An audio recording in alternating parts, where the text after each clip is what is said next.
SPAnonymous School of Music, where music education is prominent. We're gathered here today for another very valuable lesson for the producer community, the producer world. Today we're going to cover melodicism, making melodic music, beautiful music with a hard background, beautiful trap music, R&B trap music, simulation of guitar patterns, how to dominate melody via arpeggio. So we're going to show you how to use arpeggios to create melodies, because there's many different ways to create melodies, but arpeggiating a chord is one of the primary ways that's been used since the beginning of time in the classics, dating all the way back from the 16th century. Okay, so we're going to learn that, and then we're going to learn obviously about just continuing to further our knowledge on tonal center, further our knowledge on composition, on melody, on harmony, on just creating music, on music theory. That's what we're here for. So without further ado, let's get right into it.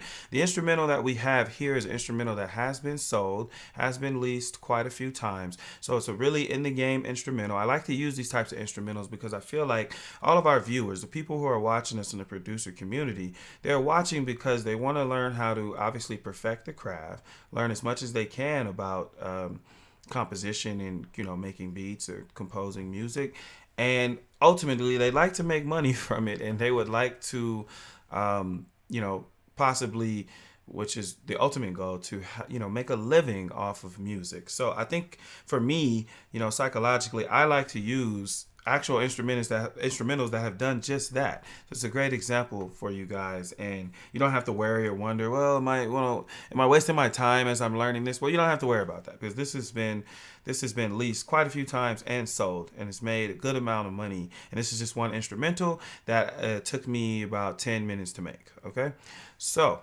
let's get into it. So the instrumental was made during a one-on-one lesson with a private student of mine back when I was doing private lessons. Now we have the music school course, SPAnonymous School of Music.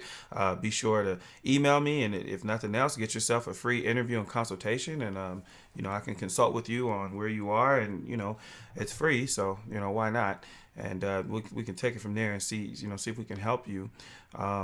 Anyhow, so yeah, I was doing this lesson, and he asked about can you for today's lesson, could we go over basically arpeggios, like how to use arpeggios to create melodies, and then also how to simulate guitar when you don't really have a guitar. So that's how this beat was made. Did it really quick during the lesson in about 10 minutes, and then it ended up being a really good beat, so I decided to market it or make it available for sale, and glad we did that, because at least quite a few times, and then went ahead and sold the exclusive rights. Okay, so without further ado, let's get into the composition. All right, so the first thing you want to do is what, guys? You already know the deal. I've been teaching, spreading the word to the producer community about music theory from day one. Also, one of the first, if not the first, producer on YouTube who actually was selling and making a living from his music, who actually decided to do tutorials and share what I know and how I do it.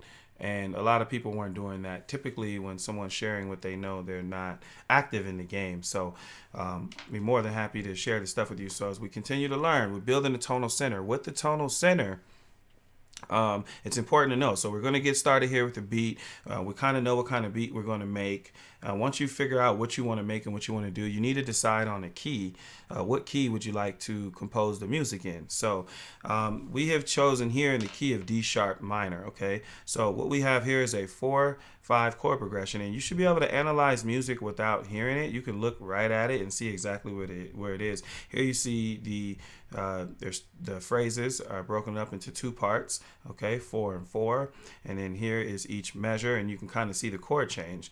Anyway, so what we have here is we're in the key of D sharp minor. So let's go over our music theory. So D sharp minor, here's the scale, D sharp, okay, and then we have E sharp, okay, and then we have F sharp, G sharp, A sharp, B natural, C sharp, and then D sharp again. Okay, so this is the natural minor. So this is the Aeolian or natural minor for D sharp, which is the relative minor to F sharp. So we're really basically in the key of F sharp. Okay, F sharp major, that's where we really are. And that scale is the same thing, but it starts on F sharp. F sharp, G sharp, A sharp, B, C sharp, D sharp, E sharp, and F. If you're wondering why is this an E sharp, because as I teach you guys, the musical alphabet within a scale does never has the same letter note name. So with us being in the key of F and F sharp, we already have an F. So when we get here to D sharp, okay, then we know that the next note, what comes after D, is E. All right, so this is just a sharp E, and then we're here back to our tonic. So that's the scale we are in. It is also very important for you guys to know the harmony of the major scale. What is the harmony? So in triads, okay, you'll have every one chord is going to be major, 2 minor, 3 minor, and then you're going to have 4 is going to be major, 5 is going to be major, 6 is going to be minor, 7 is going to be diminished. If we make these seventh chords, then it's going to be 1 major 7, 2 minor 7, 3 minor 7, 4 major 7, 5 dominant 7, 6 minor 7, 7 half diminished chord, okay, half diminished quality there. So it's really important for you to know, obviously these are your tools, right, that you're going to be able to use to create. So you need to know those. And so here we have we're in the relative minor, and we have a 4 or 5 chord progression. So now this becomes our 1, because we are in the natural minor scale. Okay, so you count up, here's 4, and then 5 here, and then here's the 1. So that's our chord progression, and we're going to use arpeggios to create a melody. Okay, where we're basically going to take the 4 chord G sharp minor. Okay, and all we're doing is we're rolling up the chord, every chord tone, and we're going to roll it back down.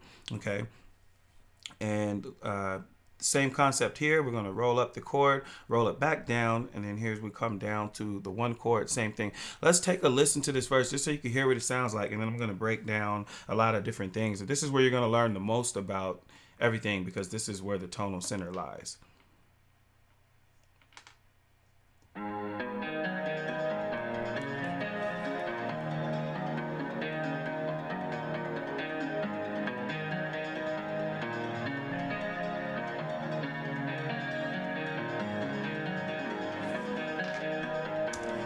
Okay, so that's our pattern, and basically, so what's happening? So with the 4 chord, we are arpeggiating up, okay, and we go all the way up to the minor 7, and we come back down. Now, what happens is when we go to the next chord, okay, these are little unique things to look out for in melody when you're creating melody. So arpeggiating a chord is always going to work, and when you're bringing it down, notice how when we come back to the root of our first chord, the 4 chord, we end up surrounding the root of the next chord to come, which is the A sharp minor 7. And here is the B natural here, okay, which is the 3rd of the G sharp chord. And then here's the root. And if you notice, the B will hop over A sharp, right, to G sharp. And so what does that do? That actually surrounds this note, right? Isn't these 2 notes surrounding this? And then you hit the note, your target note, and this basically brings a lot of definition to the target note, basically. So here we have that technique used there, and we're just going to arpeggiate again. Go ahead and move the chord up, okay, and back down, and then we're going to leap down to our 1 chord, and we're going to do the same thing. So there's a couple things I would like for you guys to notice, and as we go in depth about melody. So here we see the first thing is a delay here, okay. Here on the first beat of measure 1 is empty, and then we start the pattern on the second beat, all 8th notes, right, rolling. These are all 8th notes from beat 2, 3, and 4. So notice here when we get to the 1 chord that we're going to start the rest of the arpeggio after the root note on the and of beat 2. Okay, so therefore this duration before this note is now a dotted quarter note instead of here just like a quarter note. So that's another interesting rhythmic thing that we're seeing here. Anyway, we roll the chord all the way up, and then we bring it back down. When we bring it down, also notice here that we go ahead and play this chord. I'm going to go ahead and play this chord for 2 measures instead of 1 measure like the previous 2 chords. And because of this anticipation, All right, you see how this is a eighth note delay in our pattern as we're moving all the notes here, but they're all evenly. Well, look what happens when we get now to beat 4. So you watch here, beat 3. If we would have had a delay here, then the and of beat 1 would have been empty. So here you see the and of beat 1 empty. So this automatically, we're already we're very melodic because we're arpeggiating these chords, and then also now we're doing what you call rhythmic displacement. Okay, where basically the ears have heard the rhythms go a particular way, and as they continue to move forward, they would anticipate the rhythms and have an expectancy, a level of expectancy as to which the rhythm would do, and you can throw them right off psychologically with rhythmic displacement. So that's another cool thing. It's also a variation of the rhythm. Okay, and because now we're offset, this also enables you to kind of change up your pattern a little bit, which you want to have variation so it doesn't get boring. And so because of that, we now have a double note here. And the reason why we had the double note on A sharp is so that everything could land properly here on G sharp. Okay, so it sounds really, really, really cool. Really, really, really cool. And then I want to also notice the difference in the note values, how some of these are eighth note values, and then some are here you got a half note value. This one is almost pretty much a full note, a whole note there. So yeah, you change up the values and stuff like that, and these are the things you want to do with melody. Now going into the second half, obviously we're repeating again, okay, and it's the same concept, but notice right away, look at the note durations, how they're shorter here and then they're longer here. This brings you what you call dynamic range, where basically these notes being sustained, okay, are going to stay in the air, in the atmosphere, and create like textures and things like that, and like a whirlwind of colors and coloration. This is a concept really brought that a piano does really well with pedaling, right?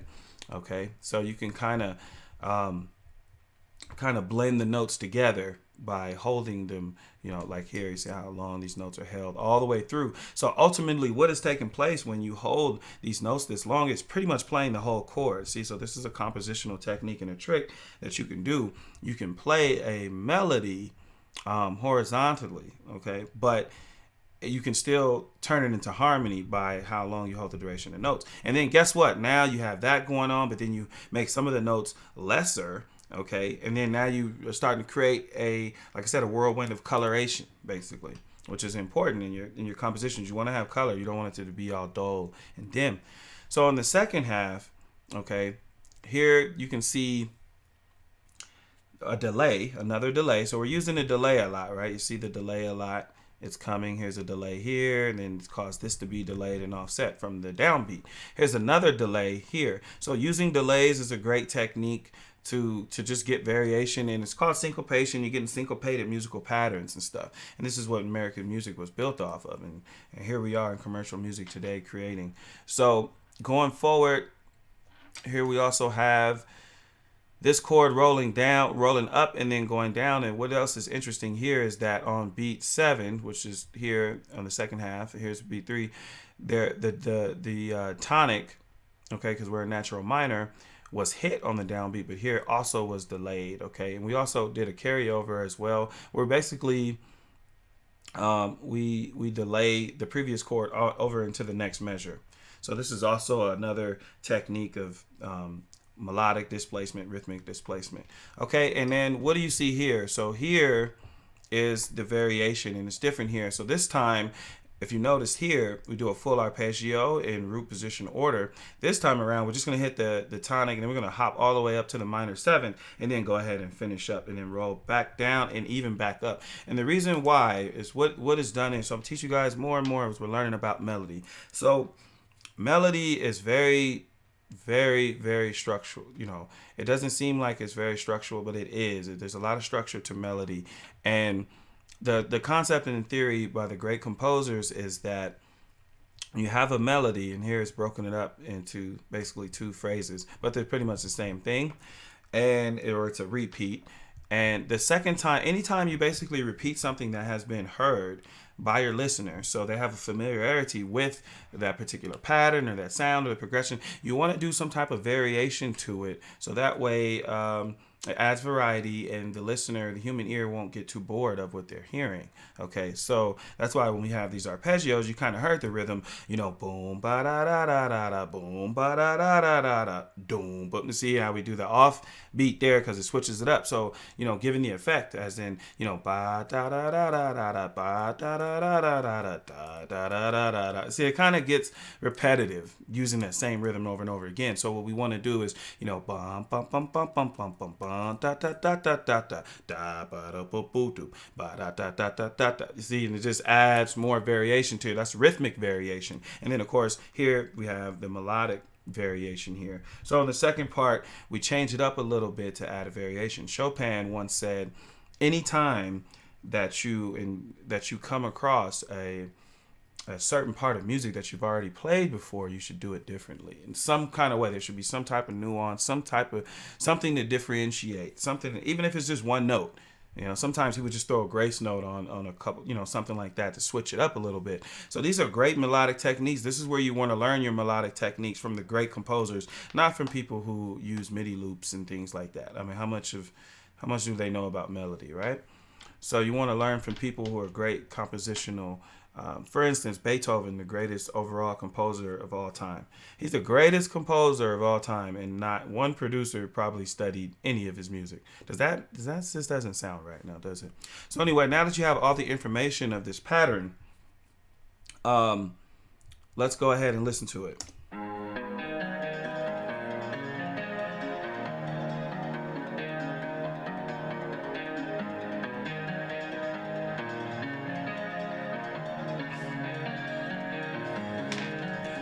So what makes this thing pop off? Right here, the variations, the rhythmic displacement here, and just changing the rhythm, and then here the melodic variation. Didn't that change? And it made it stay alive to where you can go ahead and repeat this over. That's the goal of a loop to stay alive. If the loop is hot, that you say, you know what, I want to spin that again and again. So anyway, with that is it. That is our tonal center. And as you guys know, as I said, the composition is done. So let's go ahead and finish up here. So with the tonal center, the next thing you want to do, the most important thing in commercial music is the background, the bass, the percussion, the drum programming, and stuff like that. After the tonal center, that is. And so, this dictates our options. So you want to get the bass. You want to get the bass in immediately after. So let's put a snare in. Let's just get the feel down. Okay, and let's go straight to the bass.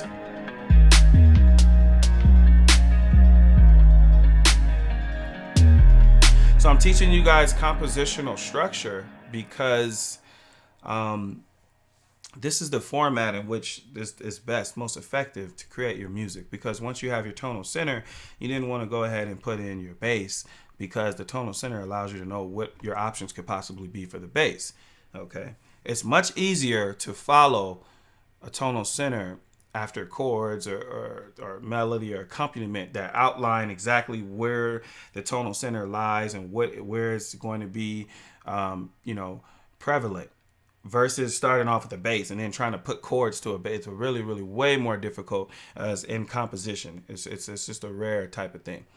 So anyhow, we're into the bass line. So what are we doing? So first thing to notice, obviously, is that the 808 is not tuned to concert pitch, okay, which is fine. It's in the key of C sharp minor, apparently, because the first note reads F sharp, which is a whole step below the real tonic in the composition. So that's why we use numbers. So we're in C sharp minor. And an example, this is not an F sharp to me. This is a 4, okay, because 1, 2, 3, 4. So when you use numbers, it don't matter what key you're in, right? There's a 4.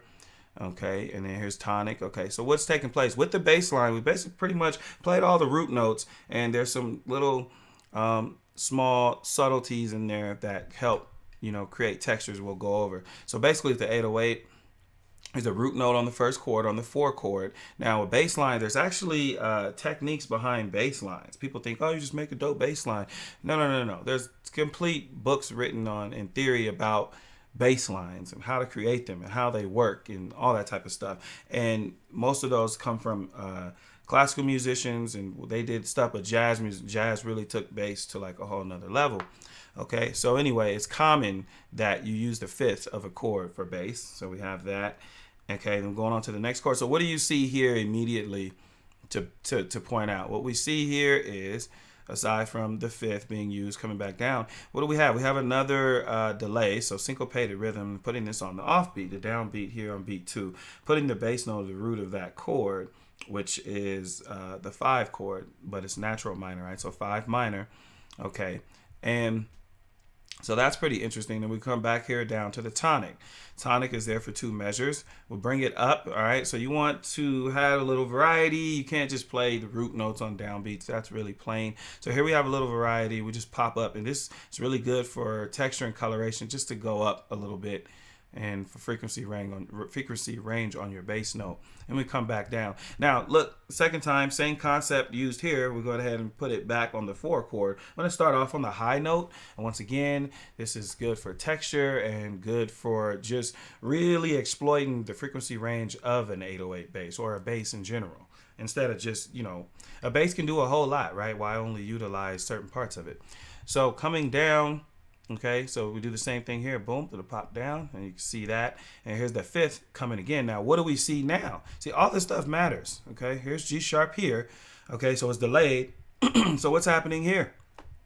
Well, this is called an anticipation. So now, okay, and then let me take that back, not using G sharp, because it's really not a G sharp. But, okay, so here, the A sharp is which really is, but I don't want to confuse you guys, so we'll go ahead and call it the 5. But it's the 5th of the scale is going ahead and anticipating. Okay, so it goes ahead and plays it early on. So a delay is, this is a delay, okay, when you move the expected music over to your right, okay, you push it ahead, or you push it further behind, excuse me. And then an anticipation is where you take the expected chord and you go ahead and play it early, right? You're anticipating it. So you'll see the effect of that has when you anticipate. It's a really, really big deal. It's a very special thing. Used definitely a lot in jazz music, but I mean, in classical music, you could find it. All the great composers do this, delays and anticipations. All right. All the way down to the great Jay Dilla was a delay anticipation genius. And so anyway, here we have that, the 5 chord. Okay, now here's where things get really interesting. For the 1 chord, look what takes place here.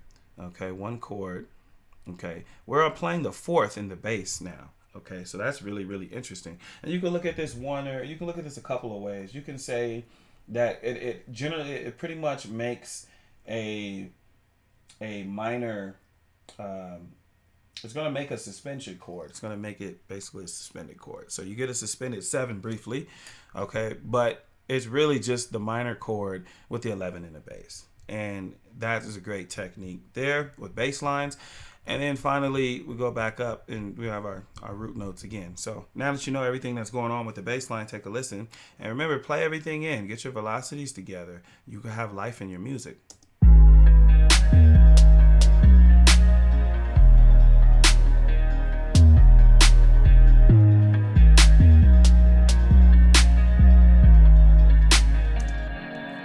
Okay.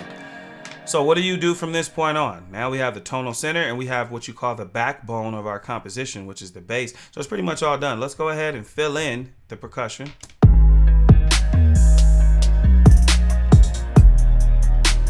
Okay. So as you can see, we're pretty much done here. So what we have is what you call a skeleton. You guys ever heard that language terminology used around the studio? Oh man, that's a skeleton. I got like these 5 skeletons, man, they dope. When I get to them, you know, I'm gonna hook them up or whatnot. You be in the studio, you get around producers, they might be like, yo, I got these, I used to have producers, look, man, I got these skeletons for you. My homie used to give me skeletons because he felt like, he felt like he had these great ideas, but he was like, man, I don't know what I'm doing. See, now this is why that music theory is important. Some of you guys are saying, oh, well, you know, if it ain't broke, don't fix it. Hey, nobody said it was broke, you know, but have you ever heard of, you know, revamping or making something better? You know, it doesn't mean it was broken, right? Think about it. If they remodeled your favorite restaurant. The restaurant wasn't broken. It didn't burn down. It was fine. But when they remodeled it, wasn't it a lot better? I mean, new bathroom, new sinks, new this, new that, new tables, new designs, or marble floor, whatever they did. So people want to make any excuse they possibly can to not have to work hard, to try to do shortcut after shortcut and cheat life. Well, such and such did it. Okay, if such and such jumps off of a bridge, are you going to jump too? But you know, my friends, he used to tell me, he used to say, man, I can't complete this. I don't really know what I'm doing, but I know this. And he was right. He'd have these dope ideas. And as you can see, this is why music theory is important. Yes, you can use your ear for dope ideas, but do you want to control your idea? Imagine having no control over your idea, just doing what you can. That's whack. And that's pretty much the situation a lot of you guys are in. You have this great idea, and half the time you don't even have a great idea anymore. You're getting it out of some MIDI kit or some loops, which is really, really, it's getting out of control there, right? So with music theory, you can go ahead and take control of your musical life, basically. Know what you're doing and handle your business. You know what I'm saying? So anyhow, back to what I was saying. So a skeleton is basically just what it says. You know, it pretty much is the outline. Everything you need. All you got to do is kind of dress it up. You know, it's like a plain hot dog. You know what I mean? Go ahead and put the ketchup and the mustard around, however you like to do it. Okay. And so here we are with the flavor. So everything's pretty much done. So what do we want to do next? Well, texture is typically one of the next things you want to head over to, because the tonal center is done and you got your backbone with your bass, and then you have your rhythm is done. You're not going to add any more. The meat, everything's done here. The whole skeleton is done. All you need to do is just kind of outline and paint it in a little bit. Okay. So texture is the first thing to approach. Right now we have a guitar here, which is very light and thin.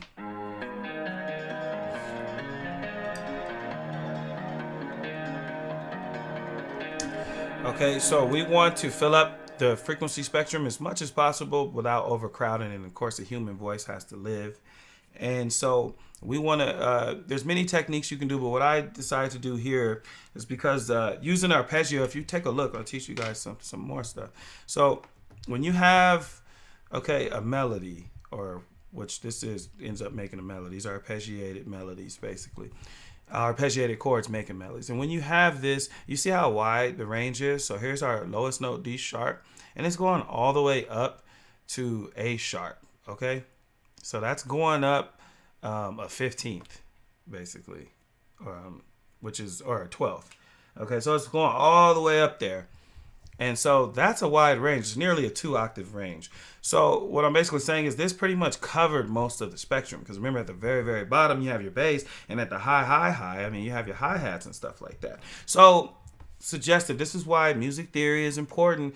All the stuff comes into play. When you have this knowledge, you can incorporate, you can use. So basically the concept is, hey, this melody is almost a 2-octave ranging melody, and it covers arpeggio, meaning it provides harmony with some of the notes. So we may not want to try to add something, a whole nother melodies per se on top of it.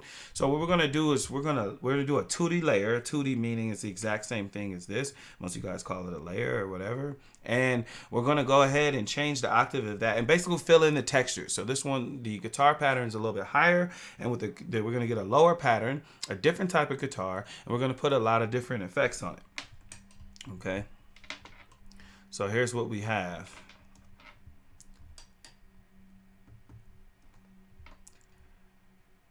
Actually, we want to just play these two.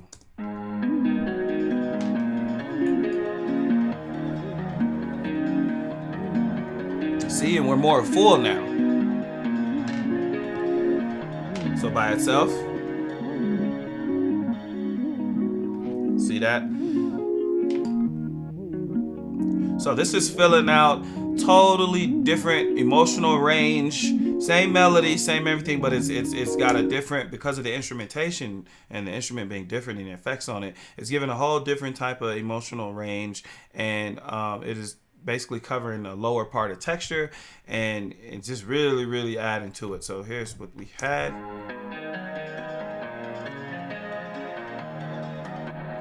Okay, and now, see that?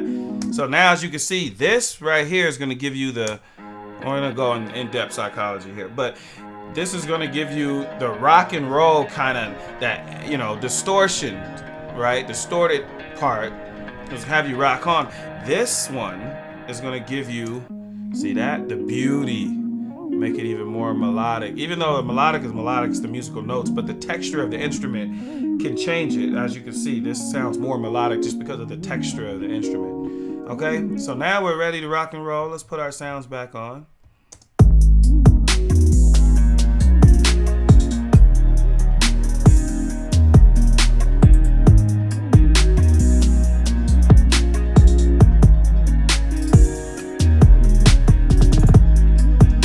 Guess what, guys? We're really done now. So what do you do now? You're like, well, okay, I got a tonal center. When do you stop, right? What do you do? What are the thought processes of a real composer?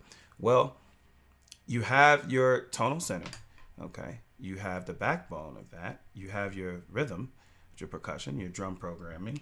Okay, so it's pretty much done. The rest, then you did texture, right? So we added in our textures, and we pretty much have, like I said, it was a 2-octave frequency spectrum type thing. So we're really rocking and rolling there. The next thing is embellishments, basically. Okay, embellishment. Think about a Christmas tree. All right. Right now we have a Christmas tree. If we brought in a Christmas tree into your home, nice and tall, look at the little white ones, right? With the little white fake snowflakes on it, right? Hey, you walk into someone's house and see that, you're going to be like, yo, that's lit. It's already lit to them. You know it's dope. But, however, when they start to embellish, all they're doing is embellishing the tree by adding ornaments to it. Oh, we're going to put a star on top, Star of David. And then we're gonna put some candy canes on it, right? You know what I mean? But it didn't really, it's still a Christmas tree, fellas. It's just, what you call ornamentation. And ornamentation was used in music way before Christmas was created. They call it ornamentation.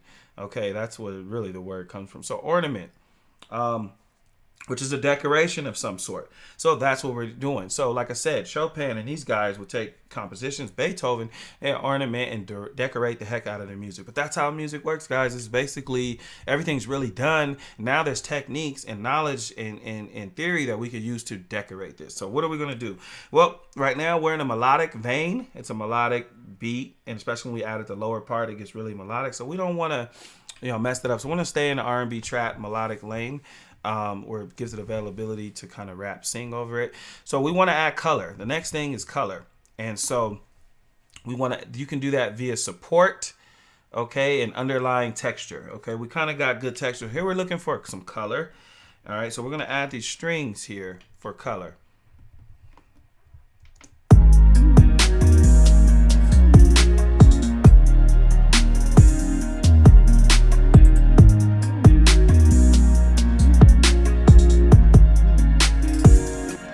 See what that did?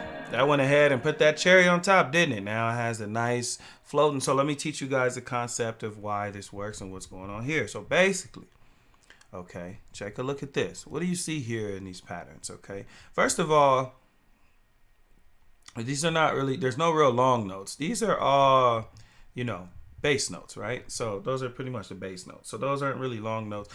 And there's only a few long notes here, but for the most part, this is a shorter thing, and the notes don't sustain. Even if they are long, if you take a look after each measure, it's all done and over with, right? So this would, to me, be kind of like an arpeggiated. There's a lot of eighth notes in here, as you can see. The pedal, don't worry about the duration. That's a pedal, right? So the concept in composition is that when you have a lot of short note and your tonal center already and your patterns, then when you're adding colorations to it, what would it have helped if I added even more short notes at this particular moment? It probably would not. So we do what you call long legato melody. Legato meaning all the notes connect. See? All of them. Now, watch. So come back here. Look. All these notes, see the disconnect, this. Look at all the space in between. So all of these notes are not connecting together. Okay, there's a lot of separation here in space. So here there's not. Where's the space? See, there's no gaps in between. So this is a long supporting legato melody. And now, how do we add color? How do you choose and select? Well, basically, the reason why it sounds colorful like that is because we have a 9 over the G sharp chord. The 4, the A sharp is the 9. 9 is a coloration note. Okay, so the first measure is a G sharp minor chord. A sharp is going to be the 9. And the second measure is going to be an A sharp minor 7. And C sharp is the 3rd. So it's a quality tone. So we're going color, quality, color. Okay, so here's color again. What is the last chord? It's a tonic chord, D sharp minor. Okay, here's an E sharp. E sharp is the 9. See, so we got 9s and then quality tone. Same concept here. It just repeats, and here we just do a variation. Remember we talked about variation, right? So this second half here, we'll go ahead and cut it, and you play down here C sharp. So now we have a minor 7. So look at that. So quality tone here, the minor 7. Quality tone means this, people, meaning that it lets you know the quality of the chord, okay, whether or not it's minor or major or diminished or augmented. Okay, that's all that means, or dominant, whatever the quality is. Okay, and coloration is another word for like extension. It's an extension of the chord, but it's not a chord tone. The chord tones, there's no more chord tones after you reach 7s. So as you see in the arpeggios, they were all 7 chords. So so an A sharp to a G sharp is not going to be a chord tone. It's going to be an extension. So in all extensions add a certain type of coloration to it, whether it depends. They're not all as colorful as this one or that one, depending on the type of chord you're on and that quality. So we have that down. And the quality tone, here's an example. A sharp, C sharp is a chord tone, right? It's the third of the chord. That's what makes it a quality tone. It's quality tone because C sharp is the minor third interval. And it's a what third? A minor third. And a minor is quality, right? It's letting you know the quality of the chord or interval. All right. So that's that. Now we're really flying high. We're pretty much done here. What is this last thing that we did? So basically everything's done. And at this point, this is just literally more texture and color. So this is what you do, like what you call like an underlying, and it's a manual art, but it's underlying, meaning that it's not really meant to be heard. I don't want this melody here to be heard. That's not why I created it. I created it for texture and for underlying presence, basically. Okay. However, it will be featured in certain parts, and you get to hear it clear. So what do we have here? Let's take a listen.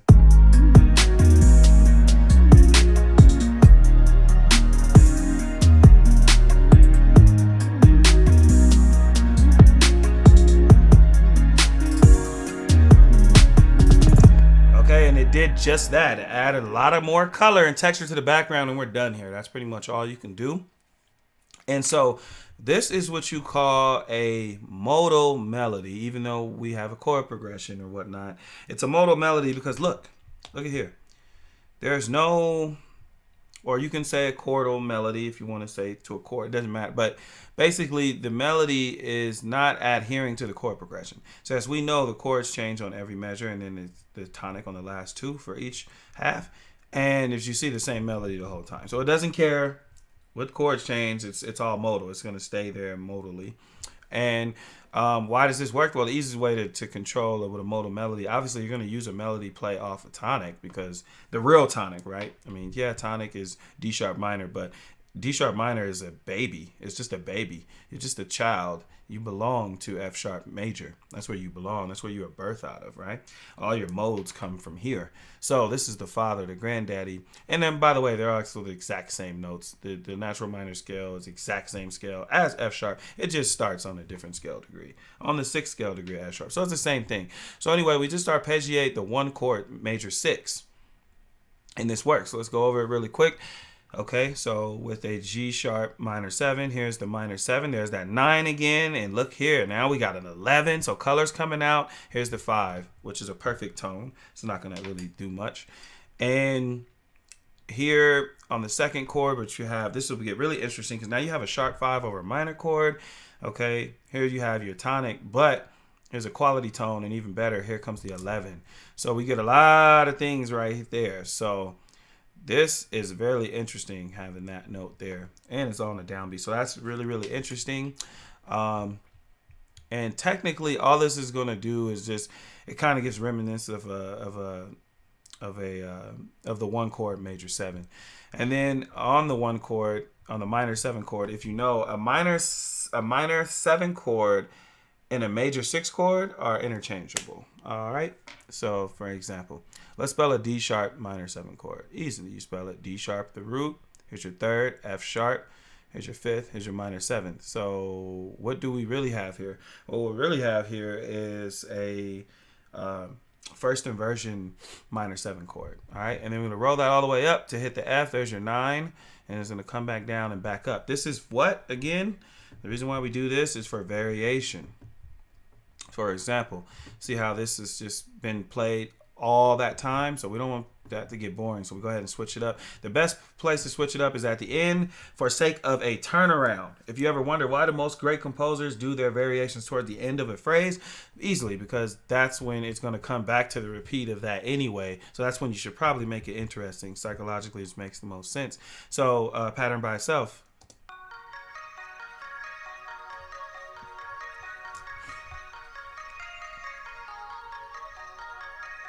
See it in storytelling when you hit the variation at the end. Okay. So anyway, that's it, folks.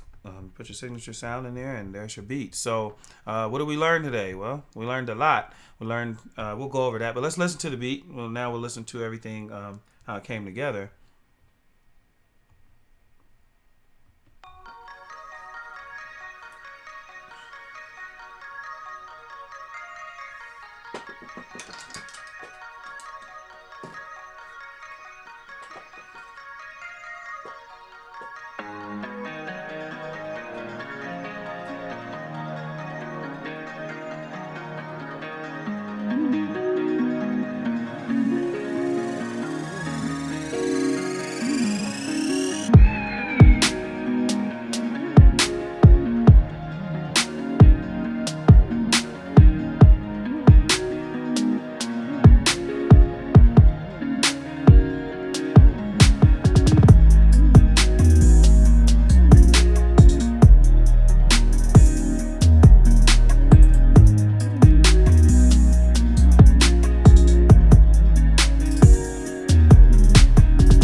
Now you can really hear those colors coming together with the strings. You see that? Concoction of colors, coloration.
All right, so there you have it. There's the composition. Another valuable lesson today. I mean, covered a lot of different information, and this could go on forever. I could teach, There's nothing I really don't know about composition, about melody, harmony, chords, this composer, that composer, this genre of music, that style of music. I mean, we can go on forever. So what did we learn today?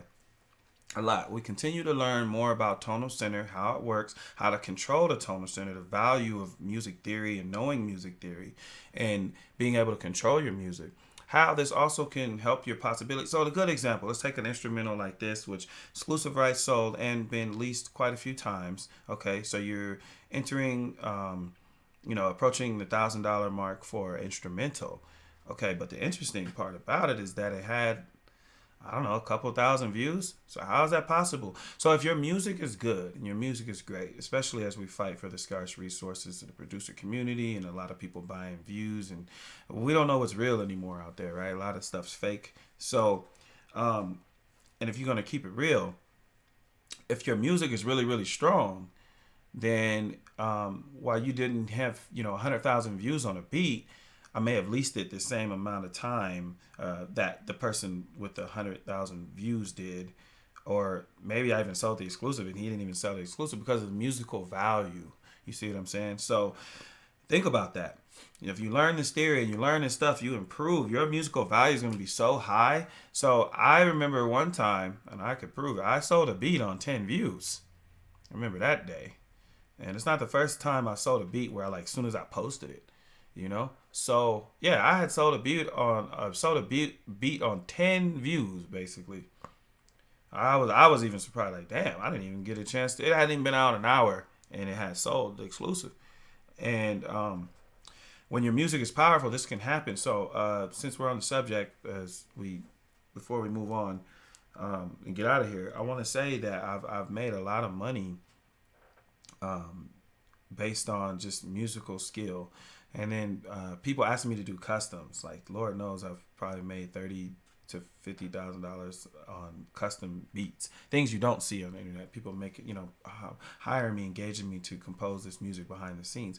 So it's just like so much power in that. I done been in the studio. I get to do music for, you know how many singers I worked with? You know how many projects I'm working on right now, or working with this person, that person. And I'm getting a chance to make all this different music. And I don't have to fight that person for future type beats or whatever type beats, because I'm doing a whole type of other stuff. So the more you broaden your musical horizon, the more money you'll be making. All you guys talking about, I'm making no money. Of course you're not making any money. Damn right, because all you're doing is watching the same tutorial video that everybody else watch, and that person who's teaching it doesn't know what he's talking about. Okay, he doesn't know anything about music. He's telling you what to click, what loop to use. Go buy my loop kit. You know what I mean? But what music is he teaching you? What is he teaching you about music? Nothing. Okay? And you're wondering, well, I'm not selling anything. 200,000 of the same people saw the same thing you did. Now click away. What are you going to do? All right? An R&B singer walk in the studio with you, you're done. You know how much money you guys are out there losing? You guys are losing so much money because you're lazy. That's sad. But you're saying you're in this to make money. Man, please, let me tell you something. I've been living off music way before beats. Never mind beats, just as a teacher, So, yeah, I mean, I think I'm the model of what you guys want to do in terms of living off music. And I'm not really into the whole, I got this plaque, that plaque. That can never define me and my musical abilities. But, so just think about that. Just throwing some food for thought out there. Do you want to make more money? Well, think about it. Now, if you can make, I'm not going to get into numbers like that, but let me just tell you something. I've been in the six figures a long time ago. I've been made that. Ben did that. Okay? So that's all I'm saying. I'm not going to get too crazy. But just know that a lot of the money I made had nothing to do. A lot of it was trap. I did make like over 50 grand on trap future beats alone. And I did a lot of custom. But a lot of the money I make today is off like R&B or soul music, and it had nothing to do with trap, honestly, or R&B trap, or just a lot more melodic stuff.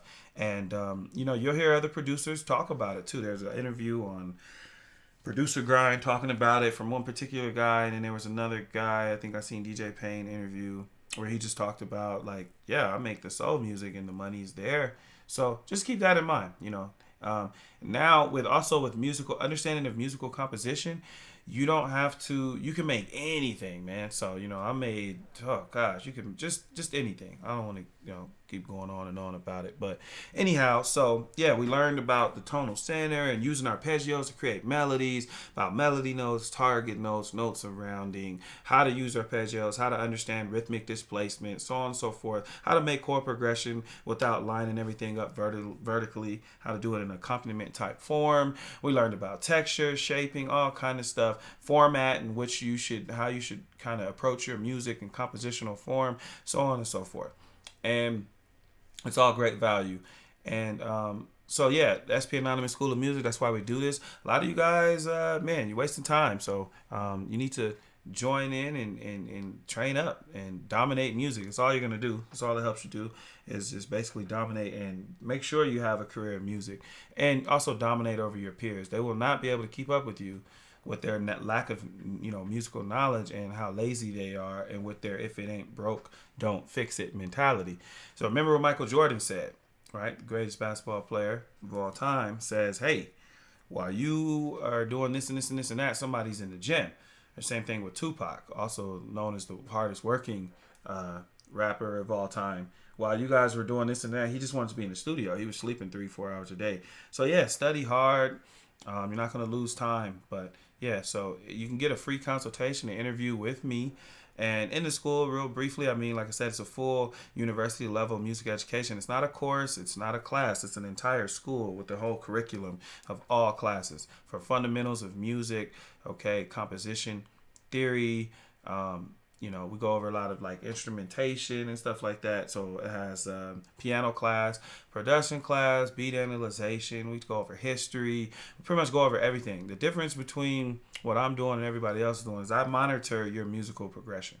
So we are interacting on a daily basis every day. So you have access to me as your teacher and mentor and counselor every day, and I'm guiding you, making sure. That's probably why my students get so, they're just, well, aside from the knowledge itself, but just I'm overseeing their progression. I care. I actually care. I'm not just, oh, give me this money and then, okay, good luck, here's the, no. I'm watching over them, because if you're a real teacher, your students are a reflection of your teaching, basically. So with someone being, claiming me as the maestro and them being my pupil, I'm going to be on top of them and making sure that they are doing as best as possible.